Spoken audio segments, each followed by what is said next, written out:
Hi YouTubers, it's just George today. Jane's bucked up enough courage to go back to the gym, and basically it's I think it's 2 classes she's doing today, and it's a yoga and Pilates class, and then she's meeting up with friends, and they're going for a snack or lunch at Wetherspoons. And what I'm doing is I'm walking to town. I'm going to go through the woods, and I'm going to have a couple of pints of beer in Wetherspoons and have a large cooked breakfast as a treat for myself. I've been watching too much TV because simple reason, it's been the Olympics, and I've also been listening to a lot of shortwave radio just lately, foreign stations and radio amateurs, and I've been sitting down too much. So what I'm trying to do is, rather than just go for one walk every day, I'm going to do 2 walks every day. So I'll do I normally do about an hour's walk, and so I started yesterday, I do 2 walks, so I normally do 2 hours a day walking every day, and that's the plan. And I'm following some of the same routes I used to do when we owned dogs. Now, on the housing estate we live, it isn't this one, and there's a lady who's partially sighted, and she goes around with a white walking stick, but there's several days of the week she cannot go out,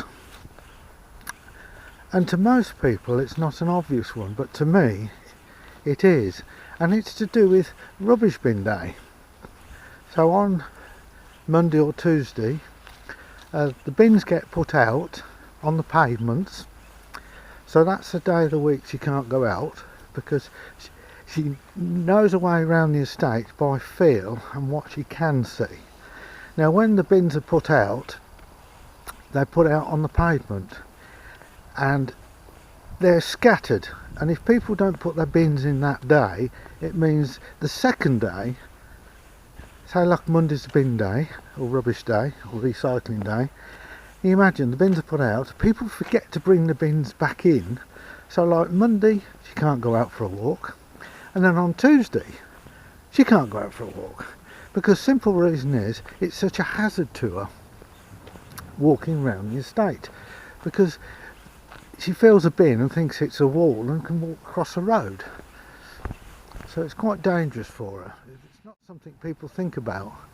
Another thing that's become a big problem to people with poor sight, or elderly people and children, is the fact that these electric scooters you can hire by simply going up to them, and with the app you can switch them on and then pay for it by the minute to use them, and when you finish with them you leave them, and sometimes people just leave them for lying across the pavement, random places, and they're a blooming nightmare, and I don't think they're safe. We nearly got knocked over by 2 youths riding one. We were pedestrians walking along the path, and you don't signal to turn right when you're a pedestrian, and as we were turning right to go through the woods, these 2 youths come along, couldn't brake because of the weight of them combined on this electric scooter. They nearly went into a tree, they went flying, scared Jane to death, because as well as, you know, Jane not having very good eyesight, and I'm the same, as you get older your hearing's not very good. There's no horns on them that I know of. And here's an example of the bins. See them? Straight in the middle of the pavement. Now if you're partially sighted or got a white walking stick, you can see how dangerous they can be. Now just come into the woodland, ancient woodland, which you can walk through to the town centre. Nothing going on up there. What it is a magpie having a go at something, I think. Lovely woodland. Gets abused like most places. I love it. It's a nice walk to town.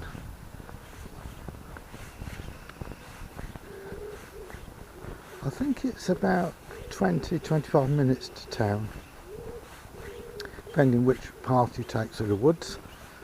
And what we like about the woods is we get to see different seasons, you know, and we don't have to use our car.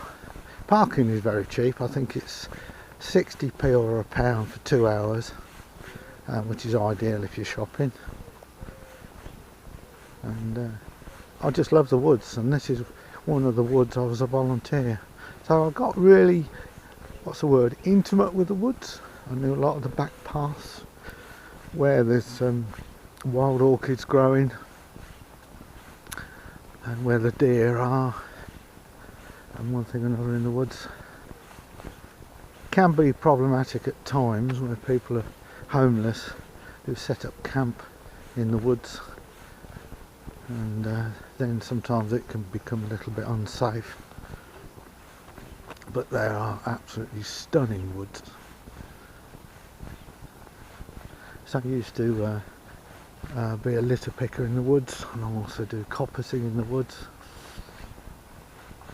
And this is where, one of the woods I get a lot of my wood from to make bowls and furniture and walking sticks and things like that. But I'm not doing so much of that at the moment.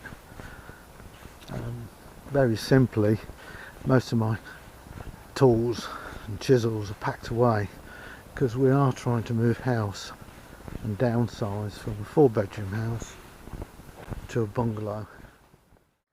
I've just stopped filming because there's a lady with a dog, and I think it's a bit intrusive. I'm just doing the woods and my walk to Wetherspoons, and these woods are absolutely beautiful, and it's a regular thing. I think we walk through them once a week, and we haven't got dogs anymore, but we tend to do similar walks to what we did when we did have the dogs.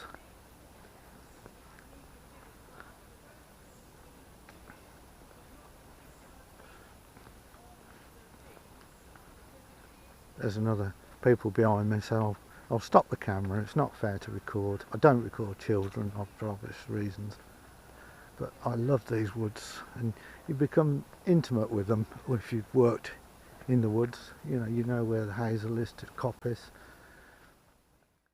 I must be at the dog walking time, seen a couple of dog walkers and chatted to them for a short while about the woods, and I just love these woods. Sorry, my jacket's probably rustling. What was going to say? I don't know. Okay, lockdown. Lockdown for us wasn't too bad at all, because we've got the woods we could exercise, like these woods locally to us, and we were able to get out. Plus the fact we have both got lots of hobbies. Mine's wood turning, making things, electronics, walking, and I like collecting vintage camp stoves which I can play with, and just general bits and pieces. And Jane's got our exercise. You could do yoga at home when during lockdown, and I think we were very lucky. So mentally it didn't really affect us too much. I'm just going to stop the camera. Somebody coming along now. Okay, not so many people now, behind or in front. But with lockdown, it wasn't too bad. We feel very lucky and grateful of our surroundings. But because we're trying to move house, this is, I would have said, it's been more stressful. Because for me, coming out of lockdown is not being able to plan things, not being able to bake things, because we're living out of boxes. We thought we'd have moved house by now, so all my woodworking tools and lathe and hobby stuff is all packed away. My workshop's been dismantled. Although it's only a small workshop in the shed, I had a pillar drill and a vise and a bench and a couple of saw horses, you know, you could saw wood upon, and they're all packed away. Even the camping kit's packed away.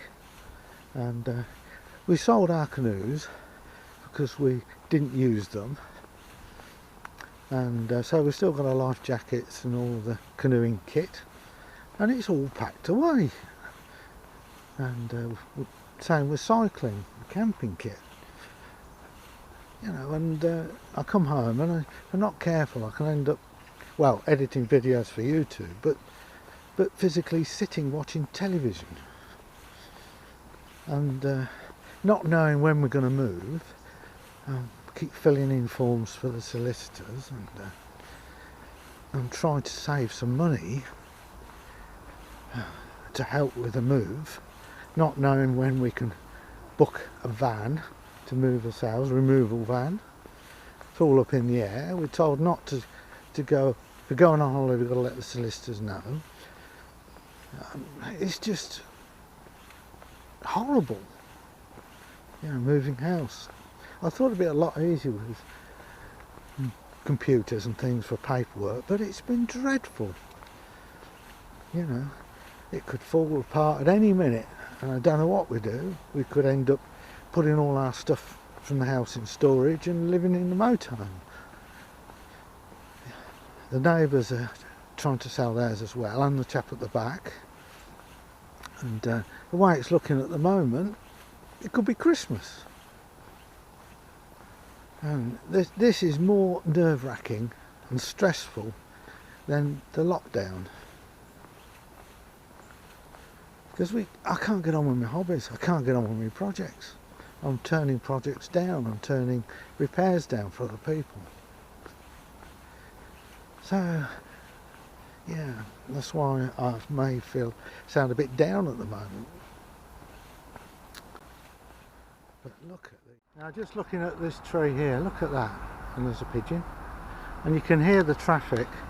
I don't know whether you can see, at the end of this path, oh, there's another one of those damn scooters, look. At the end of this path is the job centre, the bingo hall's opposite, and walking up where the college used to be on the right hand side, which has now been demolished. There's a cinema up here, and you can see the buses just going up into the town centre. Excuse the noise because I'm in Wetherspoons, Saxon Crown, and what I've got here, 2 pints of Abbott, a large English breakfast, so there's 2 sausages, mushroom, 2 slices of toast, 3 hash browns, bacon, 2 eggs, beans, and it come to £9. Excellent value for money. It's disappearing rapidly. It's evaporating, well the beer is anyway. Gosh, that is a great breakfast. Couldn't resist this photo opportunity. Look at that. God, that looks dreadful, doesn't it? Okay, on my way home now. On my way home now, 2 pints of beer of Abbott, full English, large breakfast. Just come out of Wetherspoons, and it's raining. So I'm just waiting here for a minute to see if it will stop, and then I'll be heading back through the woods. Just coming out of town and past the Olympic swimming pool. It's quite busy actually.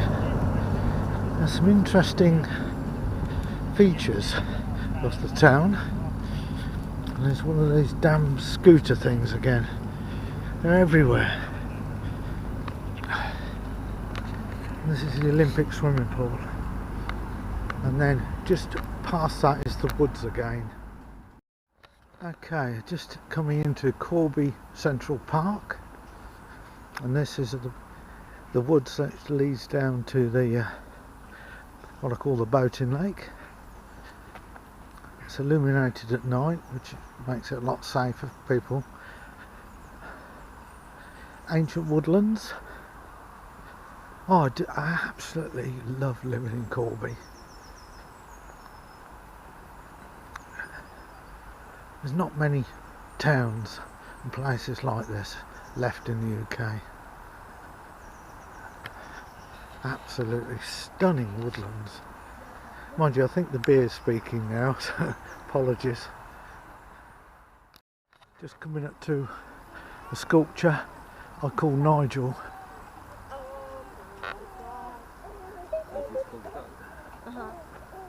And there we go, that's Nigel.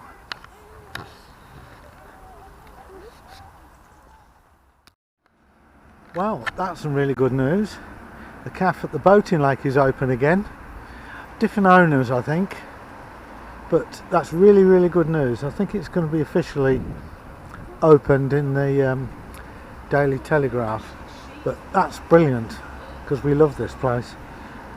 We come here regular, or did do till it closed. Absolutely brilliant. That's really good news. I just spoke to the lady. Right, that's really, really good news that there's going to be a cafe open at the boating lake, because there's fishermen and there's the model boat enthusiasts that come down here, and there's us, and we love coming down here and having our breakfast or coffee.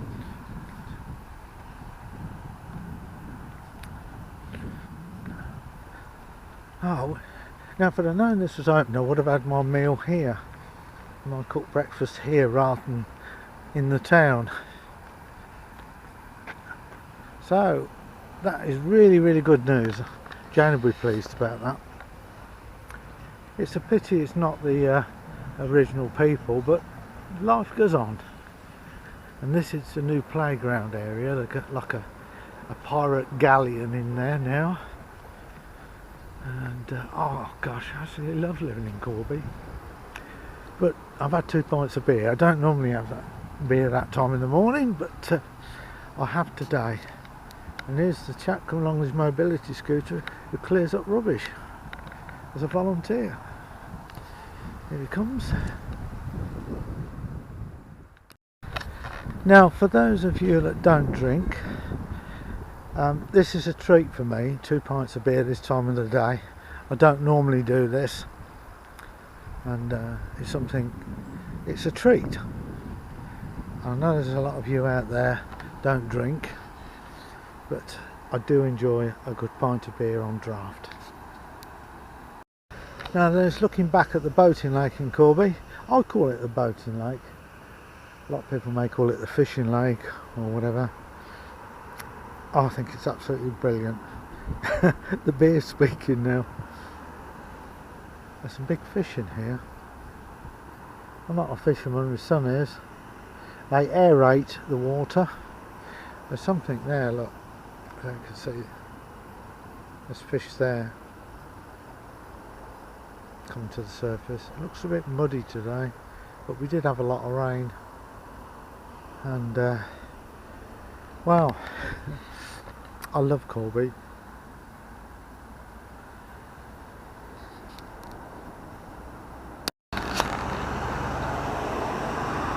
I'm heading the long way back, and I'm walking along a short length of the Cottingham Road, and I believe this was a Roman road at one point, and I'm going to turn right in a short while and go through the Firs.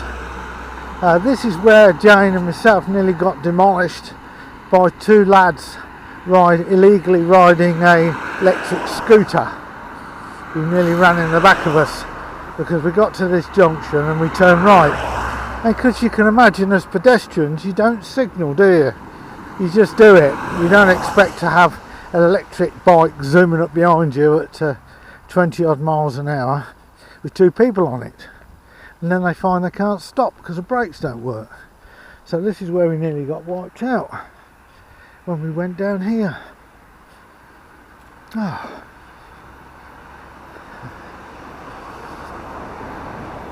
Right, back into the woods. It's quietened down a bit now. It's had a fair bit of rain since I came out, but luckily I was in the pub when it did rain. It's dripping now off the trees.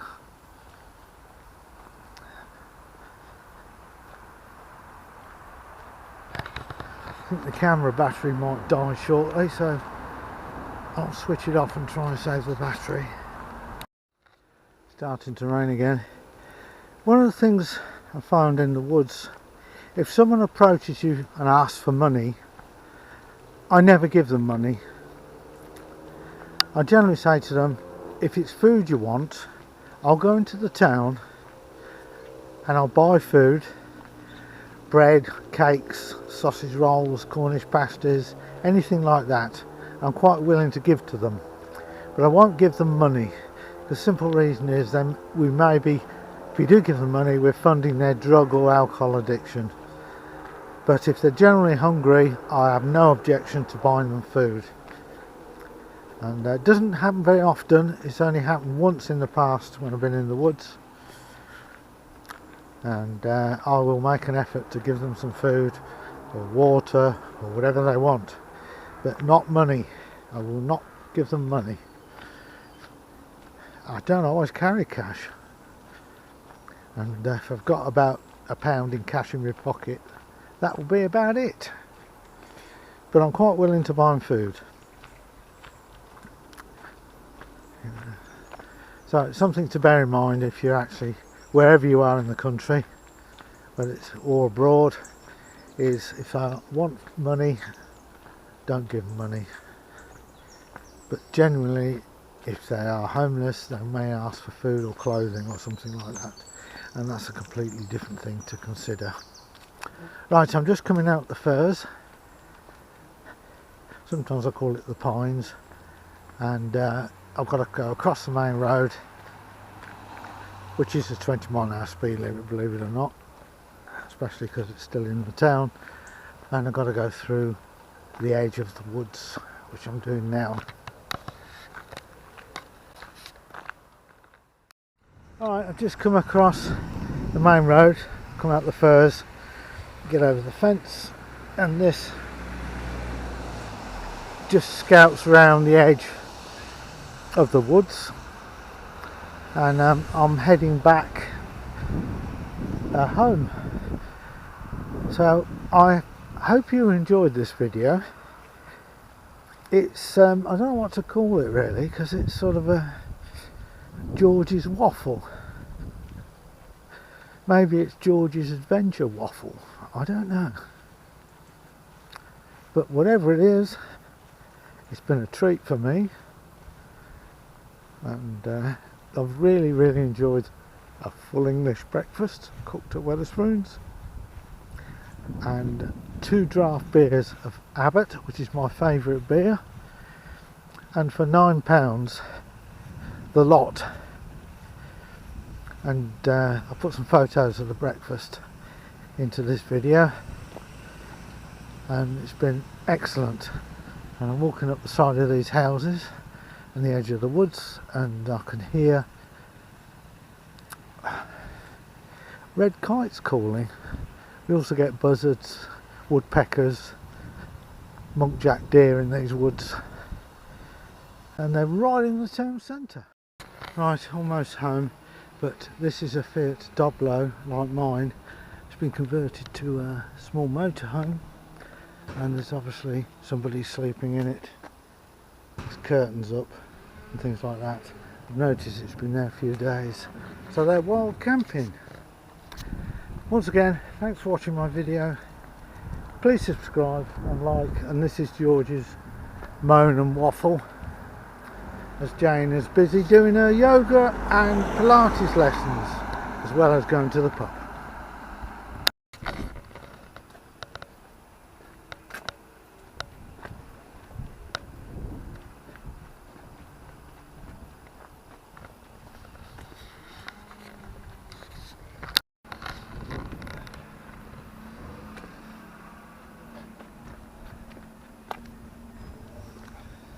More obstacles for people to fall over.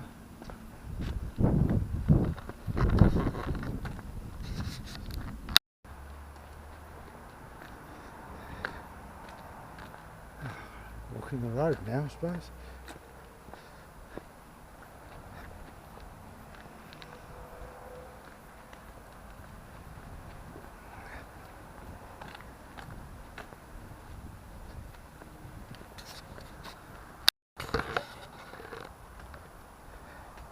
Slalom.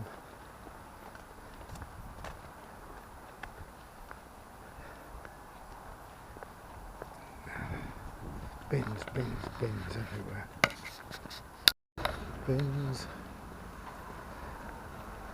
bins, bins, bins, bins, bins, bins, bins.